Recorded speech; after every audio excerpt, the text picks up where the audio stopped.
अस्सलाम वालेकुम dear teachers, कैसी हैं आप? उम्मीद करती हूँ बिल्कुल खैरियत से होंगी। आज हमने क्लास में बच्चों को तोए की पहचान करवाई है। पहले आवाज़ की पहचान, कहानी के ज़रिए भी और तस्वीरों के ज़रिए हमने तोए की से बनने वाले बहुत से नए नाम बच्चों को सिखाए, शक्ल की पहचान की, नाम की पहचान की और साथ ही साथ हमने तोए को लिखना भी सिखाया है। स्टीम एक्टिविटीज़ भी सब बच्चों ने मिलकर ग्रुप में की हैं।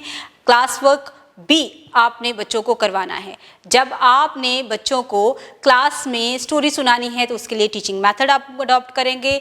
जब आप बच्चों को तस्वीरें दिखा रहे होंगे तो बड़े बड़े फ्लैश कार्ड दिखाएं। इसके साथ ही जब बच्चों को प्री राइटिंग एक्टिविटीज़ करवाएं तो उसके ऊपर पूरा फोकस करें।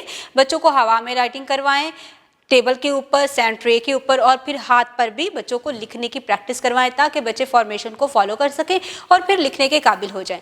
जब बच्चों को आप एक्टिविटी बुक से क्लास वर्क करवा रहे हों तो बच्चों को पूरा ऑब्जर्व करें कि उन्होंने डॉट्स को किस तरह से मिला रहे हैं और कितने अच्छे तरीके से अपनी एक्टिविटीज़ को क्लास में मुकम्मल कर रहे हैं। इसके साथ ही बच्चों की जब डायरी लिखें तो डायरी में क्लियर इंस्ट्रक्शंस दें ताकि बच्चे बेहतर तरीके से घर जाके उस काम को मुकम्मल करने के काबिल हो जाएं। उम्मीद करती हूँ आपने आज की इस वीडियो से बहुत कुछ सीखा होगा।